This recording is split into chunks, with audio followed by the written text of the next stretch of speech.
Salutations à tous et à toutes, c'est FW et bienvenue dans FW Talks. Aujourd'hui, nous allons parler de retard.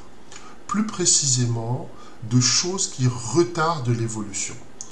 Bon, est-ce que tu as déjà eu l'impression en fait que la principale raison pour laquelle tu n'avances pas dans la vie, eh bien, c'est la personne que tu regardes chaque matin dans le miroir, c'est-à-dire toi? Est-ce que tu ne serais pas la principale raison, pas les autres, pas, je ne sais pas moi, la conjoncture? Est-ce que ce ne serait pas toi la principale raison pour laquelle tu n'avances pas ou tu tardes à manifester ton potentiel en tant qu'élu? Eh bien, si tu te poses ces questions, eh bien, cette vidéo est pour toi. Donc, voici 4 choses, n'est-ce pas, qui retardent l'évolution des élus. Bien sûr, en même temps, nous ferons le point sur les voies et moyens d'y remédier, donc de sortir de l'ornière et des problèmes, voire même de les prévenir. Sans plus tarder, rentrons dans le vif du sujet. Première chose qui sabote ton évolution, la peur de l'échec. La peur de l'échec est la pire chose qui puisse arriver à un élu. Elle a plusieurs causes, mais nous n'allons pas toutes les citer, mais la principale est toujours un usage détourné de tes capacités à espérer, à visualiser et à anticiper le futur. Pour construire non pas la vie dont tu rêves, mais celle que tu crains. Par exemple, est-ce que tu n'as jamais eu cette idée de génie ou cette inspiration qui te fait sauter au plafond pendant toute la soirée et te lever le matin totalement paralysé par la quantité d'obstacles à franchir et les difficultés qui se dressent sur ton chemin, et puis finir par abandonner l'idée en te disant que tu n'y arriveras jamais? Si tu abandonnes, c'est pour une seule raison. C'est qu'en fait, tu as commencé avec l'esprit, puis tu as continué avec la logique, pour finir dans la chair. Je m'explique. Cette idée, en fait, quand elle te parvient, elle est motivée par l'esprit. Et généralement, tu es seul, ou plus précisément, vous êtes deux. Mais lorsque tu ramènes les choses à ta pensée, tu vas associer un troisième élément, la logique. Cette logique, elle va te ramener à une seule chose, ton potentiel physique, peut-être la conjoncture, le climat qui prévaut actuellement, et non pas tes capacités spirituelles. Et là, tu te retrouves dans la chair. Et la chair, elle ne va t'indiquer qu'une seule chose, c'est ta zone de confort. En d'autres termes, chaque fois que tu commences dans l'esprit, il faut continuer dans l'esprit. Donc, la solution pour tuer la peur de l'échec, eh bien, c'est de rester connecté à l'esprit. Ton idée est une inspiration. Le mot cache déjà la notion d'esprit. Elle est donc spirituelle à l'origine. Tu ne peux pas la faire grandir en utilisant des moyens physiques. Tu dois continuer avec le spirituel.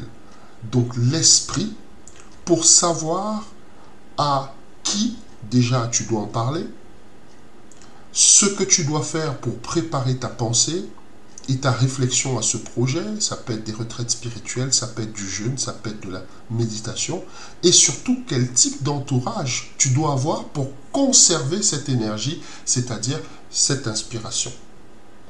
Donc, s'il y a une chose que tu devais retenir, en fait, c'est que l'échec, eh bien, c'est pas le contraire du succès. Mais c'est une étape sur la route de celui-ci. Parce que le véritable échec, eh bien, c'est de vivre dans la peur d'essayer. Deuxième chose qui retarde ton évolution en tant qu'élu. La procrastination. Alors, j'en ai déjà parlé plusieurs fois, j'ai même fait une vidéo sur le sujet, mais il faut que tu comprennes juste une chose. Le temps est la véritable définition de ton existence sur cette planète et dans cette dimension. C'est-à-dire que lorsqu'on parle d'existence, c'est caractérisé par une naissance et par une mort. Et tout ça est lié au temps. C'est pour ça qu'il y a un temps pour naître et c'est pour ça qu'il y a un temps pour mourir. Donc, pour te montrer à quel point le temps est important et à quel point le temps est même absolument inestimable, je vais te donner un exemple. Si on te proposait plusieurs millions d'euros en échange du temps qui te reste à vivre. Concrètement, on te dit, ben, écoute, je te donne, je ne sais pas moi, 100 millions d'euros, et ben, par contre, tu as plus que 2 minutes à vivre. Bah, il est certain que tu dirais non. Ce qui veut dire en fait que le temps vaut plus que toutes les sommes que tu pourrais amasser ici sur Terre. Le temps n'a pas de valeur, le temps est inestimable. Alors je sais que tout le temps, nos amis américains sont là en train de dire « time is money », mais en fait le temps ce n'est pas de l'argent. Le temps c'est la chose la plus précieuse que tu possèdes. En tant qu'élu, ne pas respecter le temps ou ne pas le prendre en considération, c'est-à-dire procrastiner, c'est l'équivalent d'une gifle ou d'une insulte que tu ferais aux lois de la nature et de la création. Pour ne pas dire même au Créateur, parce que c'est lui qui est à l'origine de la fabrique du temps. Pour ne rien te cacher, le temps, eh bien, c'est une partie du Créateur, puisque lui-même se définit comme l'alpha et l'oméga. Et vu que tu es un élu, la création va te tenir rigueur pour ton manque de respect et pour tes entorses aux lois de la nature, beaucoup plus qu'aux autres. C'est pour cela que, les autres, ils peuvent faire ce qu'ils veulent, ils peuvent procrastiner, ils peuvent feignanter, ils peuvent gérer leur vie, comme les jeunes disent, à la one again, et ça marche. Par contre, si toi, tu essayes de faire ce genre de choses, c'est-à-dire repousser à des dates indéfinies ce que tu dois faire, ça a toujours des conséquences fâcheuses, désagréables, voire même dramatiques. Donc tu dois comprendre qu'en tant qu'élu, la création va te juger beaucoup plus durement que les autres.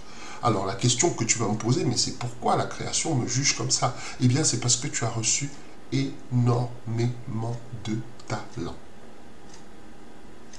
Donc, en dehors de ça, il faut que tu vois qu'il faut éviter en fait de te retrouver dans cette situation-là.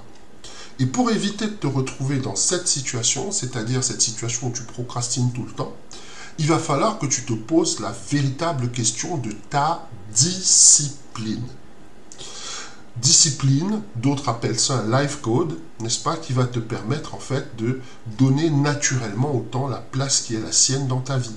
Donc là, je t'invite à checker ma vidéo sur la discipline pour te faire une idée.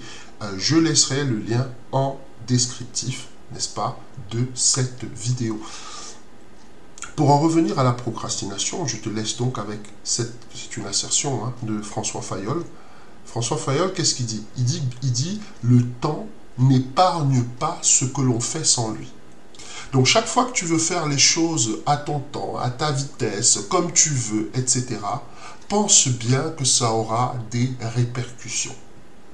S'il y a des dates, s'il y a des moments, s'il y a des périodes, eh bien c'est pour une raison. Donc en tant qu'élu, tu ne peux pas en fait travailler hors du temps. Mais nous avançons. Troisième chose qui sabote ton évolution, eh bien c'est le fruit de tes paroles. Donc, alors, la Bible, elle est claire à ce sujet. Elle dit que la vie et la mort sont au pouvoir de la langue. En tant qu'élu, tu dois faire très attention à ce que tu dis. Tu dois faire très attention à comment tu parles. Tu dois faire attention au sujet de conversation que tu as. Et tu dois aussi faire attention à tes interlocuteurs. En d'autres termes, comment tu parles, de quoi et avec qui, et surtout de quelle façon. Eh bien, c'est très important. Il faut que tu comprennes, que tu prennes conscience, surtout qu'en tant qu'élu, l'univers, donc la création, a tendance à prendre très au sérieux ce que tu dis comme ce que tu fais. Est-ce qu'il ne t'est jamais arrivé de voir quelqu'un en train de faire quelque chose, je ne sais pas, il se lance dans un projet, il se lance dans une entreprise et tu le regardes et tu lui dis, écoute, je suis désolé de te dire ça, mais ça ne va pas marcher. La personne te dit, oui, mais de quoi tu te mêles, etc., etc. Et puis ça ne marche pas, effectivement. Alors, je ne suis pas en train de te dire que tu as le pouvoir de décréter sur la vie des gens et les choses se passent, mais je suis en train de te dire que la création a tendance à beaucoup écouter ce que tu dis. Et les forces des ténèbres vont faire beaucoup de choses pour que ce pouvoir que tu as, n'est-ce pas, ce pouvoir que tu as, eh bien, qu'il soit mal utilisé. Quand je te dis ça, il faut que tu comprennes aussi que mal utiliser la parole, mal utiliser le verbe, ça peut aussi avoir des conséquences sur toi-même. Si tu passes ton temps à dire que tu ne vas pas réussir, si tu es au boulot en train de te plaindre comme tous les autres, si tu es toujours en train de critiquer et jamais de construire, si tu es en train de dénigrer ce que tu fais ou de dévaluer ce que tu accomplis, eh bien tu vas générer un déficit au niveau de ta propre estime. Qui, ce déficit, s'il se prolonge dans le temps, va accomplir une distorsion sur la perception de ton ego, en détruisant complètement ta confiance. Une fois ta confiance détruite, eh bien ça va changer complètement ton identité. Est-ce que tu as remarqué que les gens, en fait, qui sont tout le temps en train de critiquer, sont souvent des personnes qui sont aigries? Si tu penses qu'elles sont nées comme ça et que c'est leur nature, eh bien tu te trompes. Elles ont développé cette mauvaise habitude qui, au final, au fil du temps, a fini par devenir une seconde nature. Un élu est quelqu'un qui a le pouvoir d'influencer son prochain de façon considérable. Maintenant, si tu vibres sur une énergie qui est négative, ta parole ne va pas perdre de sa puissance et de son impact pour autant. Sauf que ce sera une influence négative que tu vas générer. Donc tu vas entraîner les gens dans ta spirale de négativité, en détruisant ta vie comme les leurs. En fait, tu deviens une espèce d'apôtre de la mauvaise nouvelle, un prophète de la négativité. Et ça, en tant qu'élu, la création ne manquera jamais de te le faire payer tôt ou tard. Alors, mon but n'est pas de te faire peur. Mais si tu es la proie de cette voix qui n'arrête pas de te dire que tu es nul et que tu ne sers à rien, pour contourner tout ça, pour contourner, n'est-ce pas, le mauvais usage de la parole ou l'autosabotage de cette façon-là, eh bien, il faut absolument que tu construises ce qu'on appelle un mémorial des victoires. Un mémorial des victoires, c'est un endroit où tu vas noter tout ce que tu as réussi à accomplir dans ta vie. Absolument tout. D'accord? Alors, ça peut être sur un journal, ça peut être sur ta tablette, ton smartphone, une feuille Excel, ce que tu veux. Mais tu vas consigner dessus toutes tes réussites, de la simple perte de poids jusqu'au diplôme, aux promotions dans ta boîte, etc. Sans oublier mariage, s'il y en a eu, des naissances, etc. et autres. Et chaque fois que cette voix, en fait, te dira que tu es nul, pour t'amener à utiliser, n'est-ce pas, ta parole contre toi-même, eh bien, tu iras regarder ton mémorial pour te convaincre du contraire. Alors, quatrième chose qui sabote, qui retarde l'évolution des élus, eh bien, c'est le manque de vision. Alors, par manque de vision, j'entends par là conformisme.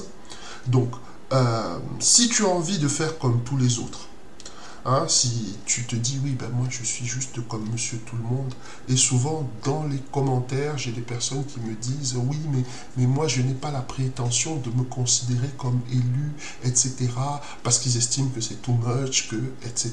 Bon, ils ont tout à fait le droit d'être dans cette configuration-là. Mais il y a quelque chose que tu dois comprendre, c'est que malgré que toi, tu n'aies pas spécialement envie d'être ou de te positionner comme un élu, eh bien, c'est ce que tu es. Tu auras beau essayer d'imaginer que tu sois un aigle qui essaye de trouver sa place dans un poulailler. Cet aigle-là, il va avoir beaucoup de problèmes. On va lui servir du grain, on va lui dire de manger du grain. C'est pas du tout son alimentation. Les autres poules vont trouver que ouais, il est un peu trop grand, il est un peu trop costaud, etc. On va trouver que il ne ressemble pas du tout aux autres, en fait.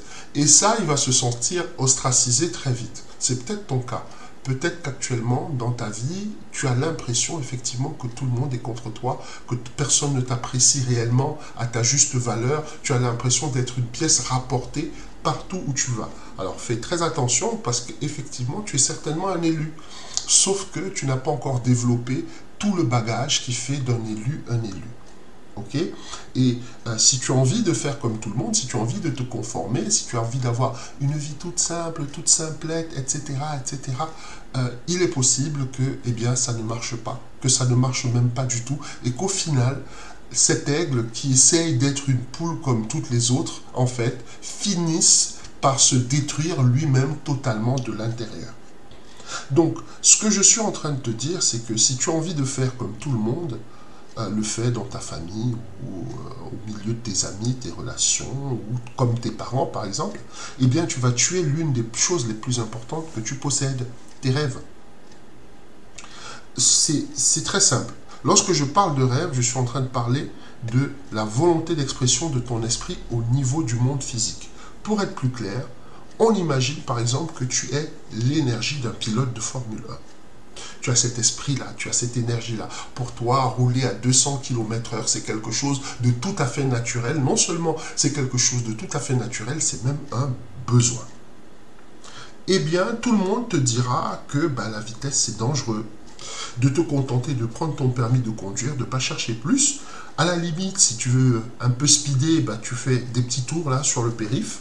Au pire, mais de ne surtout jamais aller sur les circuits pour ne pas finir comme par exemple Ayrton Senna, donc paix à son âme, grand pilote de Formule 1 qui est mort tragiquement au volant, n'est-ce pas, de son bolide. Mais si tu les écoutes, jamais tu ne sauras ce que tu peux accomplir derrière un volant. Parce qu'en te conformant aux peurs et aux attentes des autres, tu vas tuer ton potentiel. Si tu es un élu, il y a quelque chose de grand qui se cache en toi. Ce quelque chose ne se révélera jamais si tu n'écoutes pas l'esprit. Ce quelque chose-là ne se révélera jamais si tu ne te connectes pas avec ton moi supérieur. Et ça, seule la spiritualité peut t'aider à ce niveau. Donc arrête de penser que tu vas changer ta vie en faisant comme monsieur et madame tout le monde. Arrête de penser que oui, si j'atteins seulement ce niveau financier ou si j'ai simplement ce type de promotion, voilà, je vais être heureuse ou je vais être heureuse, je vais enfin trouver mon équilibre. C'est faux. En fait, tu auras tout ça et tu seras toujours dans la même situation dans laquelle tu es actuellement. Et il faut que tu comprennes que ça ne marche pas en fait ce que tu essayes de faire, de te conformer à monsieur et à madame tout le monde. La preuve, c'est que ça fait combien d'années en fait que tu marches à côté de tes pompes? Ça fait combien d'années que tu as l'impression de survivre et pas de vivre? Que rien ne te procure vraiment du plaisir ou de la joie? Alors, c'est peut-être pour toi l'heure de repenser ta vie, parce qu'en fait, il n'est jamais trop tard pour être heureux, ou encore, il n'est jamais trop tard pour se mettre à la recherche du bonheur. Donc voilà, c'était ces petites choses que j'avais à partager avec toi concernant les choses qui retardent l'évolution spirituelle des élus. Ce que je pourrais te dire en conclusion, c'est très simple. C'est que si tu as repéré ces choses-là dans ta vie, eh bien, il est temps de te mettre en marche pour non seulement les gérer, mais aussi apprendre et développer au-dedans de toi les mécanismes, soit pour les contourner, soit pour les enlever de ta vie, soit encore pour pouvoir gérer au mieux ces choses-là. Donc voilà, c'est ce que je pourrais te dire, et c'est sur cette note-là que je vais terminer sur cette édition de FW Talks. Dernière chose avec toi, beaucoup d'entre nous voient les vidéos, mais malheureusement ne s'abonnent pas. Ce serait bien de s'abonner pour aider à faire grandir la chaîne. Et sur un autre plan aussi, si cette vidéo t'a parlé, si cette vidéo t'a plu, n'hésite pas à te manifester dans les commentaires, à mettre un like, n'est-ce pas, et à partager la vidéo. Voilà, je te souhaite une très très bonne journée et on se retrouve encore pour une autre édition de FW Talks. Prends soin de toi.